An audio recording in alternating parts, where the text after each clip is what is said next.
Iran जंग के असरात, आलमी मईशतों के लिए खतरे की घंटी, IMF की वार्निंग। तेल की कीमतें रिकॉर्ड सतह पर, कम आमदनी वाले मुमालिक को खुराक के बहरान का खदशा।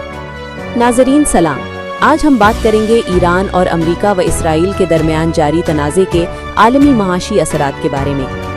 आलमी मालियाती फंड IMF ने इंतबाह दिया है कि मशरक़ वस्ता में जंग ने न सिर्फ महाजी मुमालिक की मईशतें मुतासिर की हैं, बल्कि दुनिया भर की वो मईशतें जो हाल ही में बहरान से निकल रही थीं, उनकी तरक्की के इम्कानात भी मांद पड़ गए हैं। IMF के मुताबिक ईरान के खिलाफ अमरीकी व इसराइली हमलों के बाद आलमी सतह पर मालियाती हालात सख्त हो गए हैं।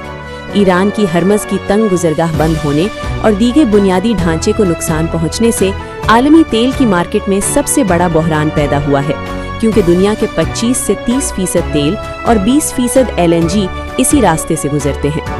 IMF ने खबरदार किया है कि बढ़ती हुई तवालाई और खुराक की कीमतें दुनिया भर में महंगाई बढ़ा सकती हैं और कम आमदनी वाले मुमालिक खास तौर पर खुराक की कमी के खतरे से दो चार हैं। आलमी बरादरी को चाहिए कि वो इस बहरान से निमटने के लिए फौरी और मुअस्सर इक़दामात करे। IMF का कहना है कि अगर जंग तवील अरसे तक जारी रही तो ये आलमी मईशत पर देर पा असर डाल सकती है, कीमतें बढ़ा सकती है और तरक्की की रफ्तार सुस्त कर सकती है। तेल और खुराक की कीमतों में इजाफा आलमी महंगाई में इजाफा करेगा, जिसके असरात दुनिया के हर खित्ते में महसूस होंगे। IMF अपनी मजीद तफसीली रिपोर्ट वर्ल्ड इकोनॉमिक आउटलुक 14 अप्रैल को वाशिंगटन में जारी करेगा। इस रिपोर्ट में आलमी मईशत पर जारी बहरान के असरात और मुमकिना हिकमत अमली का मुकम्मल जायजा पेश किया जाएगा।